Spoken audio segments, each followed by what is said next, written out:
क्रम में जिस तरीके से अब अमेरिका की नस फंसी हुई है, यानी वो यहां से उस पर दबाव बढ़ रहा है कि युद्ध रोके, और दूसरी ओर अपने देश में दबाव बढ़ रहा है कि आखिर अमेरिका इस युद्ध में क्यों कूद पड़ा है। वहीं इसराइल को लेकर भी इसराइल भी दबाव बना रहा है कि अमेरिका युद्ध को जारी रखे। अब ये कहां ले जाएगा इस युद्ध को। दूसरी ओर ये साफ तौर पर दिखाई पड़ रहा है कि ईरान इस हम युद्ध से अब पीछे हटने को तैयार नहीं है। अभी कल हम लोग लेंदु जी जिक्र कर रहे थे, जो रूस के एक डिफेंस एक्सपर्ट हैं, उन्होंने अपनी रिसर्च में बताया है कि इस तरीके से कम 2 महीने तक ईरान लड़ाई आराम से लड़ सकता है, लेकिन इजराइल और अमेरिका लड़ने की क्षमता नहीं दिखाई पड़ रही है। हाँ बिल्कुल, उसकी क्षमता दिखाई नहीं पड़ रही है। और इधर जो खबर आई कि जो हॉर्मुज जलडमरू मध्य है, एक तो इस पर ईरान ने स्पष्ट किया है, जो IRGC है उसने स्पष्ट किया है कि हम इसको खोले हुए हैं, हमने इसको बंद नहीं किया है। लेकिन अगर इससे इजराइल के और अमेरिका के जहाज निकलेंगे तो हम इसको निशाना बनाएंगे, तो इसलिए अमेरिकी और इजरायली जहाज़ों का वहाँ से निकलना प्रतिबंधित है। बाकी हमने हॉर्मुज स्ट्रेट को बंद नहीं किया है, ये IRGC ने स्पष्ट किया है। इधर ईरान के पार्लियामेंट के स्पीकर हैं मोहम्मद बाकर कलीबाफ, उन्होंने जो अभी खबर आई कि साहब ट्रंप जो है कुछ सीमित मात्रा में पैदल सेना जो है थल सेना वो उतारने की कर रहे हैं, तो उन्होंने साफ तौर पर कहा है, चेतावनी देते हुए कहा है कि ईरान में घुसना बूचड़ खाने में घुसने जैसा होगा। फिर से करूं, ईरान में घुसना बूचड़ खाने में घुसने जैसा होगा और अलगाववादियों पर कोई रहम नहीं होगा। ये उन्होंने एक तरीके से साफ चेतावनी दे दी है। इधर समीर जी, ईरान ने चेतावनी दी है कि अगर यूरोपीय देश इस युद्ध में शामिल होते हैं तो उन्हें लेजिटिमेट टारगेट माना जाएगा। जी बिल्कुल, कि उन पर फिर एक तरीके से कानूनी रूप से ईरान को ये मौका मिल जाएगा कि उस पर हमला कर रहे हैं तो वो भी उन पर अटैक करे। लेकिन इन सब के बीच अमेरिका, डोनाल्ड ट्रंप वहां के राष्ट्रपति किस तरीके से ईरान को धमकी दे रहे हैं। ज्यादातर बेस वहां पर जो मध्य पूर्व में उनके हैं नष्ट हो चुके हैं। अब्राहम लिंकन का अता पता नहीं है, और एक और दूसरा जो वहां पर युद्धपोत भेजा जा रहा है। इन सब के बीच ईरान को धमकियों में कमी नहीं आ रही है। ताजा तरीन उन्होंने किस तरीके से धमकी दी है डोनाल्ड ट्रंप ने, सुन लेते हैं उनको। और ये इन धमकियों का ईरान पर असर होता नहीं दिखाई पड़ रहा है अमलेंदु जी। जिस तरीके से एक झुंझलाहट दिख रही है अमेरिका की धमकियों में, ईरान का जो जवाब आ रहा है वो बिल्कुल जैसे लग रहा है कि बिल्कुल कोई फिक्र उसको नहीं है, क्योंकि जिस तरह से उसने हमलों का जवाब दिया है वहां अभी तक ऐसा लग रहा है कि एज पर वो दिखाई, बावजूद इसके कि दोनों इसराइल और अमेरिका दोनों बहुत बड़ी ताकत है, लेकिन उनके हमले का जवाब जिस तरीके से ईरान ने दिया है उससे कहीं ये नहीं लगता है कि ये 2 महाशक्तियां मिलकर ईरान से लड़ाई लड़ रही हैं। हाँ, ये कहीं नहीं दिखता कि 2 महाशक्तियां मिलकर ईरान से लड़ाई लड़ रही हैं। समीर जी, असल में जो CNN है उसने एक खबर दी, और वो खबर ये थी कि जो रूस है वो मदद कर रहा है अमेरिका की, ये उसकी रिपोर्ट थी। और उसने वहीं के जो इंटेलिजेंस है उससे जुड़े लोगों को ये कहा, CNN की नताशा बर्चरेड हैं, उनकी रिपोर्ट थी कि USS इंटेलिजेंस रिपोर्टिंग से जुड़े कई लोगों के मुताबिक रूस ईरान को US को सैनिकों, जहाजों, विमानों की जगह मूवमेंट के बारे में इंटेलिजेंस दे रहा है। यह पहला इशारा है कि मॉस्को इस लड़ाई में शामिल होना चाहता है। इधर कल रूस के विदेश मंत्री, रक्षा मंत्री जो हैं, उन्होंने साफ तौर पर कहा कि हाँ, हम ईरान के साथ खड़े हैं, हम क्यूबा के साथ भी खड़े हैं और हम अपने किसी भी मित्र देश को नहीं छोड़ेंगे। इधर आज रूस के राष्ट्रपति व्लादिमीर पुतिन ने ईरान के राष्ट्रपति डॉक्टर मसूद पेजेशकियन के साथ बात भी की है फोन पर। इसके बाद ये लगने लगा है कि रूस अब इस युद्ध में सीधे सीधे भी कूद सकता है, क्योंकि जिस तरीके की तैयारियां चल रही हैं इसको लेकर ट्रंप जो थे काफी ज्यादा परेशान दिखाई दिए। और जब ट्रंप कल बात कर रहे थे तो एक रिपोर्टर ने उनसे पूछा कि ऐसा लगता है कि रूस अब ईरान को अमेरिकियों को टारगेट करने, हमला करने में मदद कर रहा है। इस पर ट्रंप जो थे बुरी तरह झल्ला गए और उन्होंने कहा कि हम जो यहाँ जो कर रहे हैं उसके मुकाबले यह एक आसान समस्या है। इस समय यह पूछना कितना बेवकूफ़ी भरा सवाल है, हम किसी और चीज़ के बारे में बात कर रहे हैं। यहाँ उन्होंने लगा कि यह बेवकूफ़ी भरा सवाल है, जबकि बुरी तरीके से एक तरीके से कहा जाए अमेरिका की धड़कनें बढ़ गई हैं कि रूस अगर सीधा सीधा इसमें शामिल होता है तो काफी ज्यादा दिक्कत वाली चीज हो जाएगी। ये सब जवाब अमलेंदु जी, चाहे ये जवाब हो, चाहे ट्रंप की धमकियां हो, चाहे जिस तरीके से ईरानी युद्धपोत को डुबो देना हो समुद्र में, हिंद महासागर में, ये सब उनकी झुंझलाहट और बौखलाहट को कहीं न कहीं दिखा रही है। दूसरी ओर अब तक ये सवाल उठ रहे थे कि जो सबसे मजबूत सहयोगी है ईरान के, यानी रूस और चीन, वो कहां दिखाई पड़ रहे हैं। तो सामने अभी तक तो नहीं आए हैं, लेकिन ऐसा माना जा रहा है कि इन दोनों देशों की ओर से ईरान को तमाम तरीके की तकनीकी और आर्थिक मदद मिल रही है या फिर सामरिक मदद मिल रही है। और चीन ने भी शुरुआत में ही जब ये लड़ाई छिड़ी है तब वहां पर बातचीत की है और एक संवाद बनाए हुए। और रूस तो ऐसा लग रहा है कि सीधे तौर पर वो अब प्रत्यक्ष रूप से इस युद्ध में ईरान के साथ आता दिख रहा है। हाँ बिल्कुल, वो प्रत्यक्ष रूप से ईरान के साथ आता दिखाई पड़ता है समीर जी। और इससे पहले अभी जब राजीव जी ब्रेकिंग कर रहे थे, उन्होंने एक बड़ी ब्रेकिंग जो थी वो ब्रेक की थी कि चीन जो है वो ईरान को अपने लड़ाकू जहाज जो है वो देगा, और वो लड़ाकू जहाज जो है वो काफ़ी महत्वपूर्ण है जी। तो वो 40 जहाज देगा, एक आदमी 40 जहाज दे रहा है। तो इसका मतलब अब इस युद्ध में एंट्री होने जा रही है रूस और चीन की भी। देखिए बड़ा स्ट्रेटेजिकली जो है सबने काम किया है। पहले ईरान की हल्की मिसाइल जो थी उनसे हमले कराएगा, उनसे ही जो अमेरिका का थाड़ और दहाड़ था वो सबकी ऐसी तैसी कर दी गई। और जो मिडिल ईस्ट में जो उनके सहायक देश थे उनकी पहले कमर तोड़ दी गई, अर्थव्यवस्था की कमर तोड़ दी गई। वहां नारे लग रहे हैं down down Trump, down down Trump, किया आपने अर्थव्यवस्था खराब कर दी। 3.7 बिलियन डॉलर का खर्च अब तक हो चुका 4 दिन की लड़ाई में। ये 4 दिन का है, बाकी 7 दिन हो चुके, उसमें कितना हुआ ये अलग से मालूम पड़ेगा। तो यानी इतना नुकसान हो चुका है। और पेंटागन कह रहा है कि ना हथियार बचे हैं और ना धन बचा है। तो धन भी चाहिए, हथियार भी चाहिए। व्हाइट हाउस जो है वो जो रक्षा ठेकेदार हैं उनसे कह रहा है कि भाई उत्पादन बढ़ाओ जल्दी जल्दी। वो कह रहे हैं कि एकदम जल्दी कैसे बढ़ाया जाए, एकदम से मुसीबत आ गई है, पहले से तैयारी करनी चाहिए थी। यानी ट्रंप साहब ने गलती में आकर हमला पहले बोल दिया, तैयारियां की नहीं लड़ाई की। तो ये मुसीबत में फंसता हुआ। एक्चुअली ईरान को वो लग रहा था कि 2-3 दिन में पूरी तरीके से वो डाउन कर देंगे। उन्हें लगा होगा कि शायद ईरान 2 दिन में सरेंडर कर देगा। हालांकि उनको इस बात का अंदाजा होना चाहिए था कि पिछले साल जब उन्होंने लड़ाई लड़ी थी तो ईरान ने किस तरीके से उनके दांत खट्टे किए थे। लेकिन इन सब के बावजूद जानते हुए भी युद्ध में उतरे हैं। ये कौन सी मजबूरी है, इस पर भी बहुत सारे सवाल उठ रहे हैं। अमेरिका में उनसे ये सवाल पूछा जा रहा है। लेकिन अब ऐसा लग रहा है कि चारों तरफ से पहले तो उनके ऊपर इसराइल ने दबाव बनाया कि आप अटैक करिए, अटैक में शामिल होइए हमारे साथ। और दूसरी अब क्या हो रहा है कि अब जिन सैन्य ठिकानों की मदद पर कि उनके जरिए वहां ईरान पर हमले कर रहा है अमेरिका, अब उन देशों ने अपने सैन्य ठिकानों को ही देने से ऐसा लग रहा है कि अब वो दूरी बना रहे हैं, क्योंकि उनकी अर्थव्यवस्था पूरी तरीके से ध्वस्त होने के कगार पर है। सबसे बड़ी बात यह है अमलेंदु जी, अभी कल मैं एक रिपोर्ट पढ़ रहा था कि मिडिल ईस्ट के जो देश हैं वो ज्यादातर चीजों पर बाहर की ही यानी इंपोर्ट पर ही निर्भर है। उनके यहाँ खाने पीने तक की चीजें बाहर से आती हैं। हफ्ते भर अगर ये युद्ध और चला तो वहां भुखमरी की स्थिति आ जाएगी, भले ही उनके पास पैसा है। बिल्कुल भुखमरी की स्थिति आ जाएगी। समीर जी एक मिनट, गला फंसता है मेरा। हाँ बिल्कुल। तो ये स्थितियां ऐसी हैं कि अब मध्य पूर्व के जिन देशों में इनका सैन्य ठिकाना है वो कह रहे हैं कि आप अब इस युद्ध को खत्म करिए, नहीं तो फिर हमारे ठिकानों का, और ठिकाने वैसे भी काफी हद तक ध्वस्त हो चुके हैं। रडार सिस्टम पूरी तरीके से तहस नहस हो गया है। रडार सिस्टम तहस नहस हो चुका है समीर जी, और तहस नहस इजराइल पूरा हो चुका है जी। मतलब नेतन्याहू गायब हैं, नेतन्याहू की कोई बाइट नहीं आ रही है।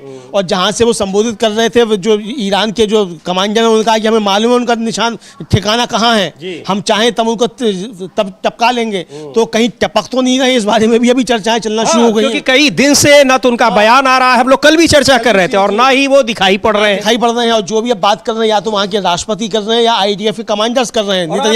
ईरान को देखिए, ईरान के जो विदेश उप मंत्री है वो दुनिया का दौरा कर रहे हैं। ईरान के विदेश मंत्री दुनिया का दौरा कर रहे हैं, दिल्ली में हैं। अब्बास अरागची आकर टेलीविजन चैनल्स को, अमेरिकी टेलीविजन चैनल्स को रोज जो है वो इंटरव्यू दे रहे हैं लंबे लंबे। मसूद पेजेश्किन सामने आ रहे हैं, जाके रैलियों में शामिल हो रहे हैं। ये सब चीजें हैं और नेतन्याहू साहब गायब हैं। ये इधर समीर जी इजराइल के अंदर बहुत बड़ी चिंताएं अब बढ़ना शुरू हो गई हैं।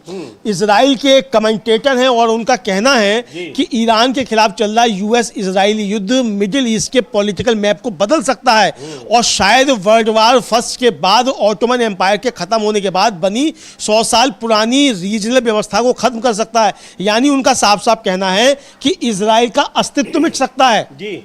इजराइल का अस्तित्व मिट सकता है, ये उनका कहना है। और उनका कहना है कि साइक्स पिकोट एग्रीमेंट 1916 में ब्रिटेन और फ्रांस के बीच वर्ल्ड वार फर्स्ट के दौरान साइन किया गया था, ताकि युद्ध के बाद टर्किश एम्पायर के ज़्यादा इलाकों को प्रभाव के क्षेत्रों के तौर पर छोटे अरब नेशन स्टेट्स में बांटा जा सके।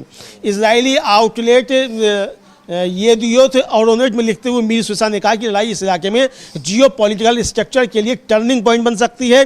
वो लिखते हैं कि ईरान की बुराई की धुरी के खिलाफ इजरायली अमेरिकी युद्ध सिर्फ एक मिलिट्री टकराव नहीं है, यह बेहद सीधी लड़ाई हो सकती है जो आखिरकार 1916 में ब्रिटेन और फ्रांस द्वारा बनाए गए मैप को मिटा दे।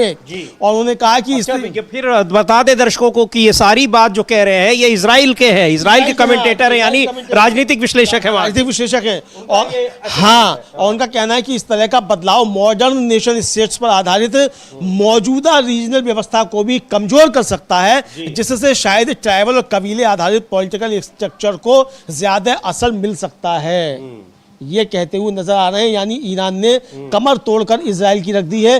कहाँ तो रिजीम चेंज करने चले थे ईरान का, और रिजीम चेंज होता हुआ दिखाई पड़ रहा है इजराइल का, बल्कि इजराइल का नाम और निशान जो नक्शे से मिटता हुआ दिखाई पड़ रहा है। ये अस्तित्व संकट में, और कह रहे हैं कि हम रियल टाइम में साइक्स-पिकोट समझौतों के टूटने और मिडिल ईस्ट के असली स्ट्रक्चर यानी कबीलों, कुलों और लोकल अमीरातों के मोज़ेक की वापसी देख रहे हैं। तो ये सीधे कह रहे हैं कि अब इजराइल का अस्तित्व खतरे में। असल में अब लेंदु जी क्या है कि ईरान से तो इस्राइल को खतरा है ही, और वो चाहता है कि वहां अपनी सुप्रीमेसी स्थापित करे, जिसमें ईरान बहुत बड़ा खतरा है। लेकिन जिस तरीके से बेंजामिन नेतन्याहू ने भी ईरान के खिलाफ युद्ध छेड़ा है और उसमें उनकी पॉलिटिकल एम्बिशन या पॉलिटिकल एक उनका कंपल्शन जो दिखाई पड़ रहा है, मजबूरी दिखाई पड़ रही है, उसके लिए इजराइल में वो भी घिरे हुए हैं। इजराइल की आम जनता इस बेवजह युद्ध के खिलाफ दिखाई पड़ती है। कई बार सवाल उठ चुके हैं, पिछली बार जब लड़ाई छेड़ी थी तब भी एक वीडियो वायरल हो रहा था, चूंकि वो वहाँ के इजराइल के एक चैनल का है, वो हम दिखा नहीं सकते हैं।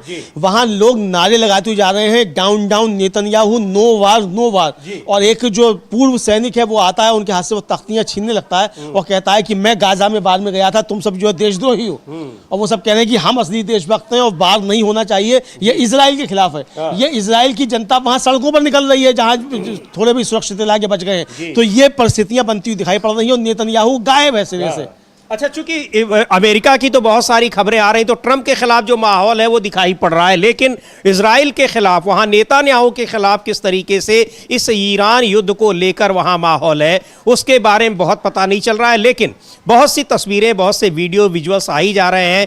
कई लोग ऐसे हैं जो गए हुए थे इजराइल, वहां पर युद्ध में फंसे हुए थे लेकिन लौट कर आए हैं। वो पत्रकार भी अपनी बातें वहां बता रहे हैं और किस तरीके से उन्होंने कहा है कि पूरा इजराइल, खासतौर से जो सेंट्रल इजराइल है और तेल अवीव है, वहां कोई दिखाई नहीं पड़ रहा है। लॉकडाउन वाली स्थिति है, इमरजेंसी तो लगी ही है, लोग कहीं दिख रहे नहीं रहे हैं, सबके सब बंकरों में छिपे हुए हैं। बिल्कुल, सब बंकरों में छिपे हुए समीर जी, और बंकर जो है वो रक्षा नहीं कर पा रहे हैं। इतना ही नहीं कि बंकरों में छिपे जो हैं बंकर रक्षा नहीं कर पा रहे हैं। जैसे कल हम लोगों ने जिक्र किया था, एक पत्रकार वहां से लौट कर आए हैं, उनका साफ तौर पर कहना है कि बंकर रक्षा नहीं कर पा रहे हैं, बंकरों में भी जान जा रही है। यानी ईरान ने तोड़ निकाल लिया है बंकरों का भी, ये समझ में आ रहा है। और ये समझा जाता है कि ये ईरान ने जो 40 साल से उसके ऊपर सैंक्शन लगे हुए थे, आपदा में अवसर निकाला, मोदी जी का नारा उसने वो 40 साल से इसका मतलब इस्तेमाल कर रहा है। मोदी जी शायद वहां से नारा लेकर आएंगे, उसने अपनी पूरी तैयारी कर ली। समीर जी, वहां का इंटरनेट अपना है, वहां का यूट्यूब अपना है, वहां का गूगल अपना है, सब कुछ उनका अपना है। उन्हें अमेरिका की, इजराइल की आवश्यकता ही नहीं है। कहां से जासूसी करोगे? ये चीजें वहां सामने आ रही हैं। जी बिल्कुल। तो वहां पर इस जो इंटेलिजेंस है, वो चाहे अमेरिका की हो चाहे इजराइल की, मोसाद, वहां एक तरीके से फेल नजर आ रहे हैं। और जो इनका जो सैन्य क्षमता थी वो बिल्कुल एक्सपोज हो गई है कि ना तो डिफेंस सिस्टम काम कर रहा है और ना अटैकिंग सिस्टम काम कर रहा है। दोनों को ईरान ने किस तरीके से ध्वस्त कर दिया है। और उस पर भी ये कि अभी ईरान कह रहा है कि अभी तो उसने अपनी जो और ताकतवर मिसाइलें हैं उनका इस्तेमाल किया ही नहीं है। अगर उनका इस्तेमाल होगा तो क्या होगा।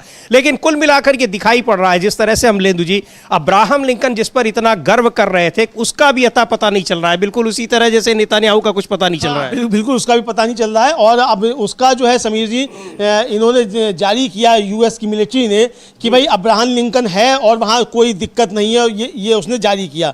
लेकिन तस्वीरें हम लोग शायद ईरान की देख रहे हैं, वहां की सड़कों पर बहुत आराम से लोग घूमते फिरते दिखाई पड़ रहे हैं। वहाँ के प्रतिनिधि जो वहाँ हैं उन्होंने अभी ये भेजी हैं समीर जी, वहाँ से ईरान से लाइव तस्वीरें हैं, ये वहाँ से उन्होंने भेजी हैं। ये तो रात की तस्वीरें हैं, और वो जो हम लोग देख रहे थे इससे पहले वो ये तस्वीरें जो उन्होंने वहाँ से ईरान से भेजी हैं, ये तस्वीरें ये हम लोगों की अपनी जो हमारे संवाददाता हैं उनकी वहाँ से रिपोर्ट है समीर जी। तो ये समझा जा सकता है कि किस तरीके से ईरान जो है वो जनता उसकी सड़कों पर ईरान के साथ है, और अमेरिका और इजराइल की जनता जो है वो अपनी सरकारों के खिलाफ खड़ी हुई है, जबकि यहाँ जो है कोई खड़ा हुआ दिखाई नहीं पड़ रहा है समीर। बिल्कुल, और ये कहा जा रहा था कि यहाँ पर पहले से ही ये पता था कि अगर खामेनेई को की जान को कुछ होता है तो ये अमेरिका और इजराइल के लिए और ज़्यादा घातक होगा।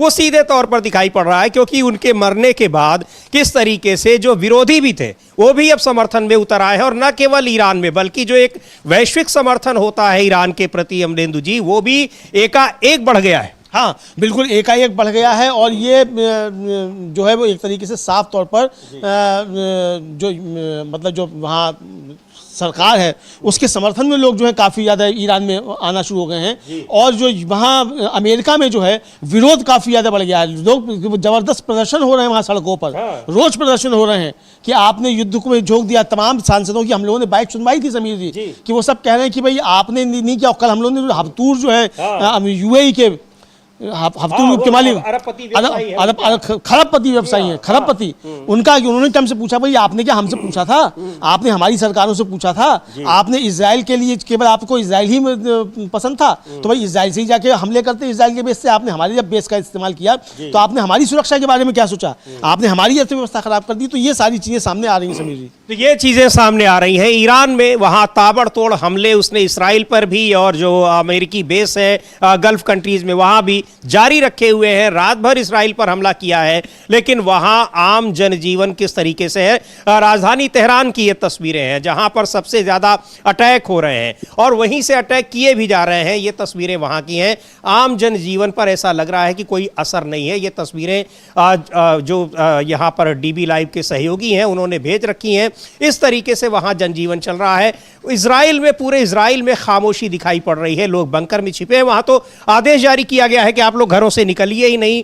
जिस दिन हमला किया था ईरान पर उसी दिन इमरजेंसी वहां लगा दी गई है और लोग निकल भी रहे हैं, लेकिन निकल भी नहीं रहे। सबसे बड़ी बात तो यह है कि इन हमलों में जो लोग घायल हो रहे हैं, जिनकी जान जा रही है, उनको इलाज तक नहीं मिल रहा है, क्योंकि उनको वहां से ले जाने के लिए यानी ट्रांसपोर्टेशन के लिए कोई नहीं है। हाँ, उसका ट्रांसपोर्टेशन के लिए कोई नहीं है। और समीर जी, अब जो इजरायली और कमेंट्रेटर्स हैं तमाम, और ईरानी जो अमेरिकी कमेंट्रेटर्स हैं, वो अब ज़बरदस्त तरीके से बात कर रहे हैं, और वो कह रहे हैं, एक मार्को कार्नेलोस हैं, उन्होंने एक आउटलेट है अंग्रेजी का, उस पर लिखा है, और लिखा है कि ईरान इजराइल और यूएस के खिलाफ एक लंबी लड़ाई की तैयारी कर रहा है, जबकि उसका लक्ष्य निर्धारित है। ईरान और इजराइल का लक्ष्य पता ही नहीं है कि उन्हें करना क्या चाहते हैं। जी हाँ। और वो लिख रहे हैं कि भाई पिछली बार जो 12 दिन लड़ाई चली, और उसके बाद जिस तरीके से दोगलापन दिखाया यूएस और इजराइल ने, उसके बाद ईरान सतर्क हो गया था। उसे मालूम था कि ये वार्ता की मेज पर आ रहे हैं, लेकिन ये पीछे से हमले करेंगे,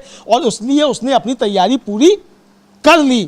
और इस तैयारी में वो लिखते हैं कि पिछले साल जून में ईरान पर यूएस इजराइल के मिले जुले हमले के बाद ट्रंप और इजरायली प्रधानमंत्री बेंजामिन नेतन्याहू दोनों ने पूरी जीत का ऐलान किया, यह दावा करते हुए कि हमलों ने ईरान के न्यूक्लियर और बैलिस्टिक मिसाइल प्रोग्राम को खत्म कर दिया है। नेतन्याहू ने कहा, जरूरी मौके पर हम शेर की तरह उठे और सीधे खड़े हो गए, हमारी दहाड़ ने तेहरान को हिला दिया। इजरायली कमेंटेटर गिदोन लेवी ने बाद में कहा, शेर की दहाड़ जल्द ही चूहे की चीख बन गई। ऐतिहासिक जीत तितली की जिंदगी जितनी लंबी। ये इजरायली कमेंटेटर, वहां के विश्लेषक है गिदोन लेवी। और ट्रंप ने ईरानी न्यूक्लियर प्रोग्राम के खत्म होने का दावा किया। अगर ऐसा होता तो कुछ ही महीनों बाद उनके दूत फिर से नाकाम बातचीत में क्यों लग गए? क्या यह सिर्फ एक वही दिखावा था जिसका जिक्र पहले किया गया था? ये हम लोग बात कर ही रहे हैं कि जब आपने न्यूक्लियर बेसिस को खत्म कर दिया था तो फिर क्यों हमला आपने किया है? बिल्कुल ठीक है। और ये कार्नेलोस जो लिखते हैं कि यूएस प्रेसिडेंट डोनाल्ड ट्रंप ईरानी शासन के जल्द खत्म होने की कितने भी बड़े बड़े दावे करें, जो कुछ बचा है उसने उन्हें ऐसे कामयाबी से बहुत दूर रखा है। खामेनेई की हत्या ने ईरान की सभी रेड लाइन्स मिटा दी। कोई भी इलाकाई देश जो अमेरिकी मिलिट्री बेस होस्ट करता है, अब उसे एक सही टारगेट माना जाता है। यह खाड़ी की राजशाही के लिए गेम चेंजर है। सुनिए, ये खाड़ी की राजशाही के लिए गेम चेंजर है।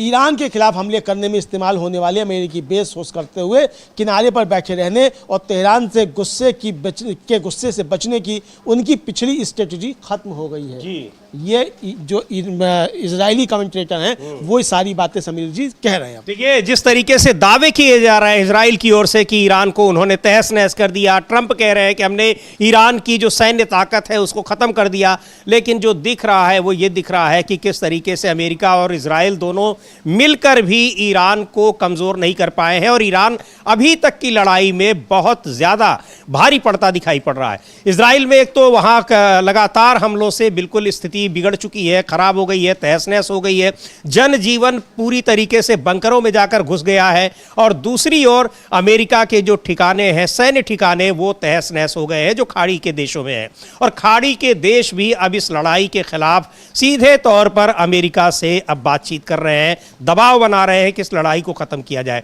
लेकिन ईरान ऐसा लग रहा है कि वो लंबी लड़ाई लड़ने के पक्ष में है और ये सारी बातें इजराइल के तमाम राजनीतिक विश्लेषक कह रहे हैं।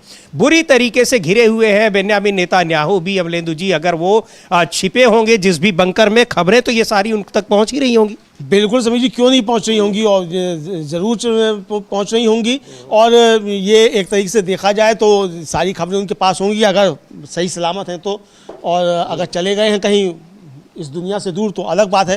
अब पता नहीं चल रहा है कहाँ नहीं है और ये, लेकिन ये साफ तौर पर आज समझ में आ रहा है कि इजराइल में जो है घबराहट काफ़ी ज़्यादा बढ़ गई है। अभी खबर आई है कि अमेरिका ने कुछ और हथियार जो है इजराइल को बेचने की सैंक्शन दे दी है। तो अब ये हथियार खरीदेगा इजराइल, करके खरीद के करेगा क्या, मतलब खरीदेगा तो उसके भुगतान कहाँ से होगा?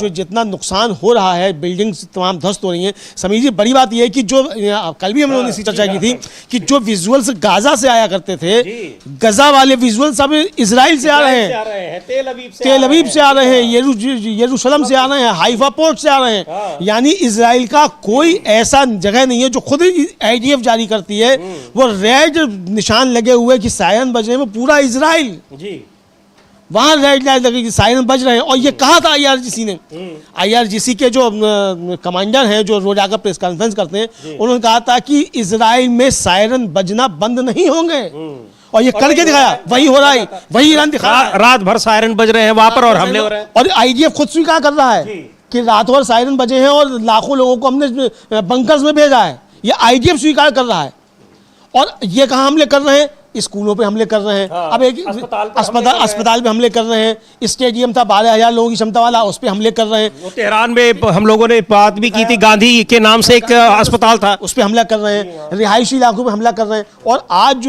जो है यूएन के जो चीफ हैं एंटोनियो गुटेरस, उनको संबोधित करते हुए जो वहाँ के विदेश विभाग के प्रवक्ता हैं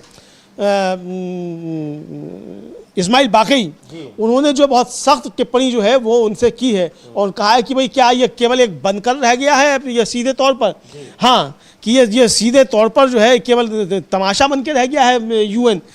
यूएन के चार्टर क्या हो रहा है वो लिखा है उन्होंने कि आप बता सकते हैं। बिल्कुल, ये इस्माइल बाक़ई हैं जिन्होंने लिख रहे हैं कि मिस्टर सेक्रेटरी जनरल, चलो सच को सच कहते हैं, ये लड़ाई नहीं है, ये ईरान के खिलाफ दो न्यूक्लियर ताकतों की तरफ से किया गया बिना उकसावे का हमला है। जब अमेरिका इजराइल ने पिछले 9 महीनों में दूसरी बार ईरान पर हमला किया तब हम गंभीर डिप्लोमेटिक बातचीत कर रहे थे और आप ग्लोबल इकॉनमी के लिए गंभीर खतरे को लेकर परेशान हैं। उन बेगुनाह आम लोगों का क्या, जिनमें मिनाब शहर में मारे गए 175 छोटे फरिश्ते भी शामिल है, वही बच्चे जो, और पिछले 7 दिनों में अमेरिकी इजरायली क्रिमिनल कामों के दौरान ईरान में मारे गए और घायल हुए कई और लोग भी शामिल हैं। यूएन को ईरान के खिलाफ इस गैर कानूनी लड़ाई के बारे में अपनी कानूनी और नैतिक जिम्मेदारियों को साफ साफ निभाना चाहिए। यहाँ एक चीज, ये बहुत महत्वपूर्ण चीज है अमलेंदु जी, हम लोग जिक्र कर भी चुके हैं पहले भी, कि ईरान पूरी तरीके से अंतर्राष्ट्रीय नियमों के मुताबिक इस लड़ाई को लड़ रहा है और इजराइल और अमेरिका दोनों, चाहे बौखलाहट में, चाहे जिस वजह से, वो लगातार इन नियमों को ध्वस्त कर रहे हैं। चाहे यहाँ पर हिंद महासागर में ईरानी पोत को डुबाना हो या फिर अस्पतालों और स्कूलों में हमले करना हो, ये दिखा रहा है कि अब सीधे सीधे एक तरीके से कहा जाए कि वो गुंडागर्दी पर उतर आए। हाँ बिल्कुल समीर जी, एकदम गुंडागर्दी ही इसको कहा जाएगा, गुंडागर्दी पे उतर आए हैं। और यही जो है वो लगातार कह रहा है ईरान की भाई हम तो जो है आपके बेस पे हमला कर रहे हैं, मतलब हमला करने से पहले बता भी रहा है, हाँ, सूचना दे रहा है। हमला करने से पहले बता रहा है, हमला करने के बाद बता रहा है, दोनों।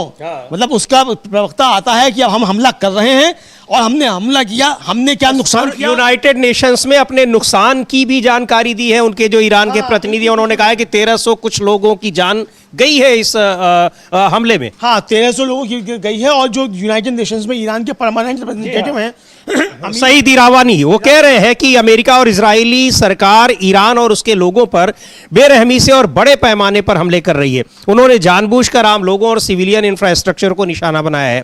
ईरानी शहरों पर बिना सोचे समझे हमला किया जा रहा है। घनी आबादी वाले रिहायशी इलाकों और जरूरी सिविलियन इंफ्रास्ट्रक्चर को जानबूझकर निशाना बनाया जा रहा है।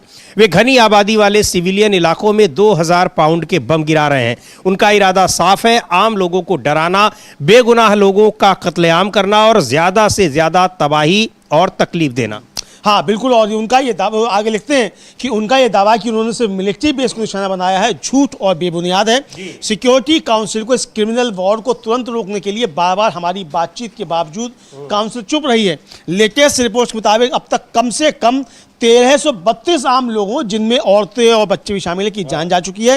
हजारों लोग घायल हुए हैं और यह संख्या लगातार बढ़ती जा रही है। Airport, school, hospital, health care centre, रिहायशी इमारतें, स्पोर्ट फैसिलिटी, मस्जिद, डिप्लोमेटिक, पुलिस हेडक्वार्टर और दूसरे सिविलियन इंफ्रास्ट्रक्चर को जानबूझकर निशाना बनाकर नष्ट किया गया है। अब तक 180 से ज्यादा ईरानी बच्चे मारे गए हैं। वो 170 के करीब, तो वहीं पर 168 एक ही जगह पर, और 3 स्कूलों पर हमला किया है। और 20 से ज्यादा स्कूल डैमेज हुए, ये उनका कहना है। और 13 अस्पतालों पर हमला हुआ, ये उनका साफ तौर पर कहना है। जी बिल्कुल। और यहाँ जो बातें हैं कि यहाँ नियम क्या है, तो ऐसा लग रहा है कि जैसे अंतर्राष्ट्रीय स्तर पर युद्ध का कोई नियम और कानून रह नहीं गया है। इजराइल और अमेरिका दोनों जिस तरीके से उन नियमों का, कानूनों का उल्लंघन कर रहे हैं, उससे साफ दिखाई पड़ रहा है।